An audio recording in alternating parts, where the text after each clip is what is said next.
2019, kekurangan-kekurangan ternyata malah ada oknum-oknum yang sengaja bermain misalnya.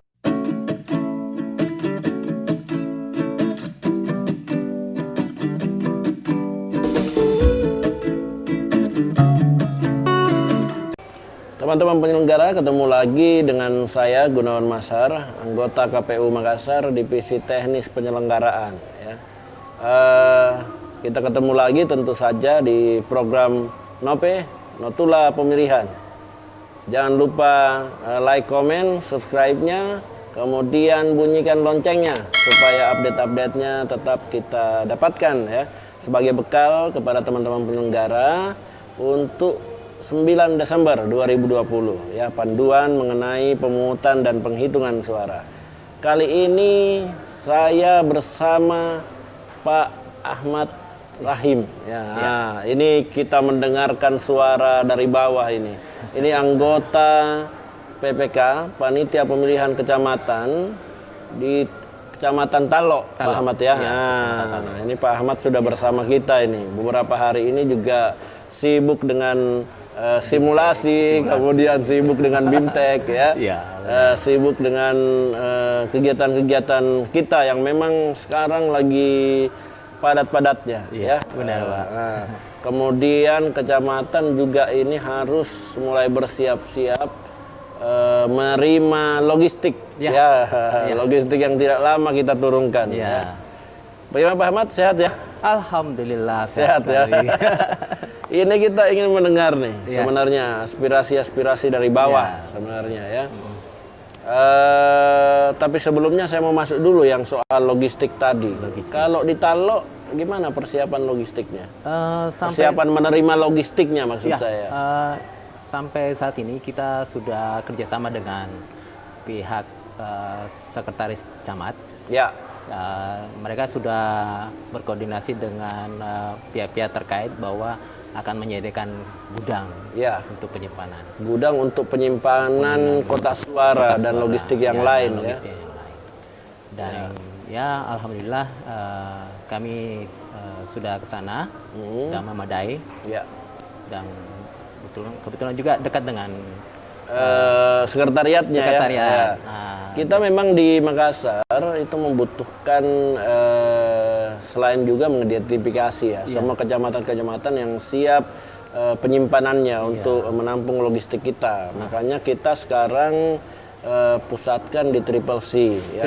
Nah, kita salurkan ke kecamatan-kecamatan karena memang juga di musim penghujan tidak semua misalnya kecamatan yang punya tempat memadai. Ini kasus saya kira banyak kecamatan yang di pemilu 2019 juga mengalami ya.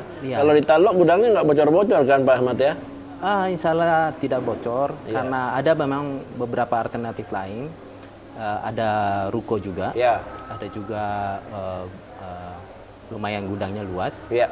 Insya Allah mengenai kebocoran pada saat bisa terhindarkan ya. Di Talok sebenarnya ada berapa TPS sih Pak Ahmad? Untuk Talok sendiri dari 15 kelurahan total TPS-nya itu 240 TPS. TPS ya, cukup, berarti gudangnya harus cukup luas ini. Karena minimal ada kotak suara 240-an lebih. Belum kan ini kita masa pandemi juga. Dari PKPU juga kan ada regulasi juga, ada penambahan logistik juga. Penambahan untuk APD. Jadi untuk APD. Untuk secara logistik yang terkait dengan teknikal kepemiluan saja ini sudah memenuhi gudang. Ditambah dengan APD ya. APD nanti alhamdulillah kalau di Triple C sekarang sudah datang masker dan beberapa APD-APD lainnya. Ini berangsur-angsur semua akan datang Pak Ahmad, memenuhi gudang-gudangnya, termasuk gudang-gudangnya Talok ini ya. Oh iya. Insya Allah kami siap. Siap ya, siap menerima semua Pak Ahmad ya. Kemudian didistribusikan ke kelurahan-kelurahan. Nah, sekarang ini kita ingin tahu sebenarnya selain soal kesiapan teman-teman kecamatan terkait logistik, juga saya ingin tahu apa sih sebenarnya yang banyak muncul di bawah ya.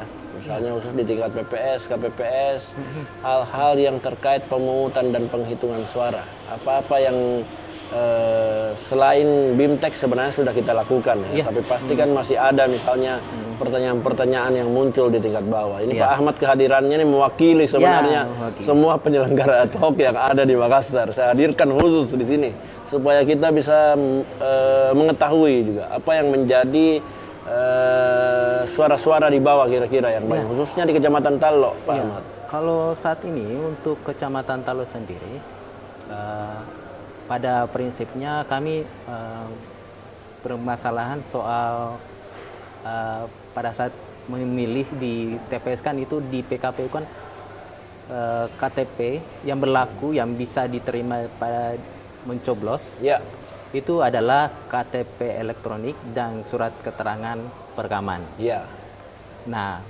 di permasalahan banyak permasalahan yang didapat tingkat effort yang di bawah itu bahwa banyak pemilih yang tidak ada KTP-nya. ya. Nah, Dia ada ini di yang- DPT tapi tidak ada KTP ya. Iya, ada di DPT tapi tidak ada KTP. Ya, itu yang sampai menjadi bahan perdebatan. Ya, banyak dikhawatirkan oleh teman-teman itu PPS ya.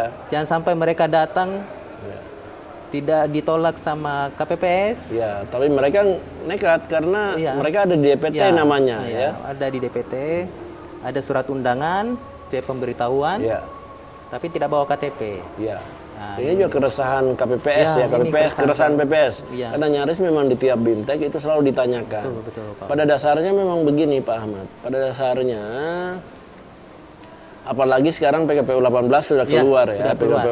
Di PKPU 18 itu jelas disebut bahwa untuk pemilih DPT itu harus menunjukkan C pemberitahuan ya. C pemberitahuan atau dulunya kan C6 ini. Ya. Nah, sekarang berubah namanya menjadi C pemberitahuan dan juga menunjukkan KTPL atau surat keterangan. Surat keterangan yang dimaksud pada PKPU 18 adalah surat keterangan perekaman dari Dukcapil ya, di Dukcapil. Jadi secara regulatif memang harus ada KTP-nya kalau pemilih DPT. Kemudian pemilih DPPH pun begitu ya.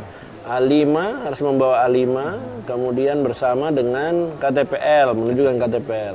Lalu untuk pemilih DPTB, dulu namanya DPK ini, DPTB. DPTB ini khusus pemilih yang tidak ada namanya dalam DPT. Iya. Ya. Tapi kemudian punya KTP. KTP-nya domisilinya itu sesuai dengan RW/RT di TPS tersebut, masuk dalam wilayah tersebut. Nah, untuk bisa memilih, dia memilihnya jam 12. Jam 12. Jam 12. Nah, ini juga harus menunjukkan KTPL atau surat keterangan. Sehingga sebenarnya di teman-teman ad hoc, khususnya PPS, KPPS, nanti PPS barangkali nanti bisa menyampaikan ke KPPS bahwa di saat pengantaran C pemberitahuan, ini untuk mengurangi protes-protes ya, bisa diberitahu sejak awal. betul, Saat betul, mengantar Pak, C betul. pemberitahuan, diberitahu kepada pemilih bahwa wajib membawa KTP. Selain saya kira memang juga sudah ada penyampaian ya bahwa sekarang lagi memasifkan ini perekaman surat keterangan ya, perekaman KTP. Saya kira itu Pak Ahmad ya kalau soal KTP. Terus kira-kira hal lain lagi apa?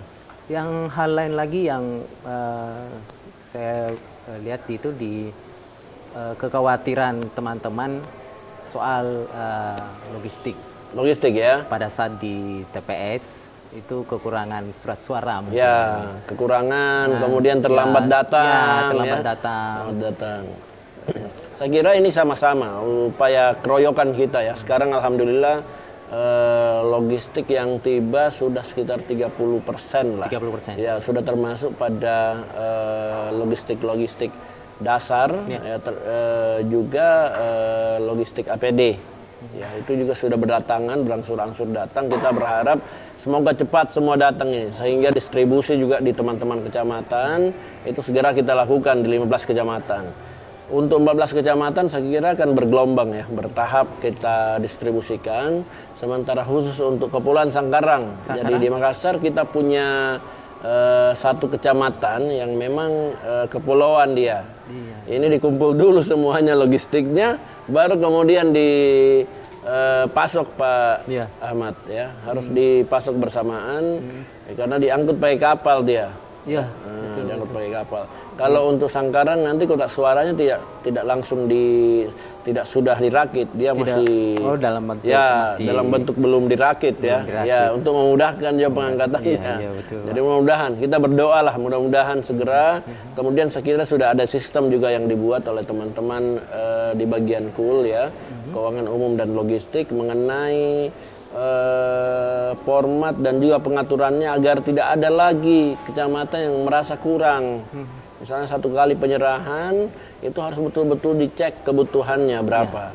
Karena kemarin juga banyak sebenarnya di pemilu 2019 kekurangan-kekurangan, ternyata malah ada oknum-oknum yang sengaja bermain misalnya ya, mengaku kekurangan, ternyata sebenarnya sudah cukup. Kira-kira yang lain lagi apa? Yang lain kan ini kan ada kita kan hal baru lagi nih di masa COVID ini kan, ada aplikasi Sirekap. Yang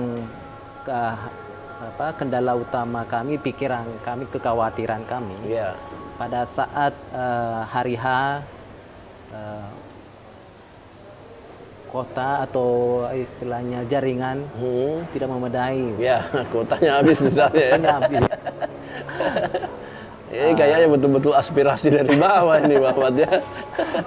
Dan takutnya juga pelaporan ke KPU juga pengiriman hasilnya servernya down juga. Ya, itu yang kendala. Karena biasanya jam-jam tertentu semua TPS mengirim data ke KPU bersamaan. Itu yang menjadi kendala nanti, yang kami khawatiran kami. Itu sih. Apakah memang servernya sudah dipersiapkan bagus atau untuk menguatkan server tersebut? Saya kira sudah dipersiapkan bagus sama KPRU ya. Mudah-mudahan, dan ada timnya, mudah-mudahan lancar nanti saat pelaksanaannya. Yang jelas adalah Sirekap sebenarnya tidak sesulit yang diperkirakan oleh teman-teman di bawah ya. Jadi harus juga disosialisasikan khususnya ke KPPS. Jangan selalu hal-hal yang terkait teknologi langsung pikirannya ribet. Justru sebenarnya kehadiran Sirekap ini untuk memudahkan ya, memangkas penyalinan yang justru memakan waktu banyak memakan waktu banyak, terus kemudian potensi-potensi penyimpanan juga. Kalau Sirekap ini memudahkan Pak Ahmad, mudah dia memangkas, sederhana, dan kemudian lebih transparan, lebih terbuka ya. Dokumen dasarnya yang dipoto itu langsung tersimpan di server kita, itu langsung bisa kita pantau nantinya. Jadi hasil juga bisa lebih cepat kita dapatkan, meskipun nantinya di perintah undang-undang memang rekap manual tetap dilaksanakan ya. Jadi jangan takut. Dan kemarin juga simulasi kan Pak Ahmad juga hadir melihat bagaimana yang agak susah itu di awal-awal saat mendaftarkan akun aktivasinya memasukkan namanya dulu, memasukkan nomor telepon, memasukkan nik. Tapi kalau sudah lancar masuk, alhamdulillah cepat karena hanya tinggal memoto aja sebenarnya, Bapak ya. Cuma foto, tidak sampai, yang penting laporannya lengkap, kita foto. Selesai. Langsung terkunci. Saya kira Pak Ahmad juga sudah mengaktifkan ininya. Saya sudah aktif. Kemarin juga saya sudah dapat anunya juga. Ternyata gampang juga. Gampang.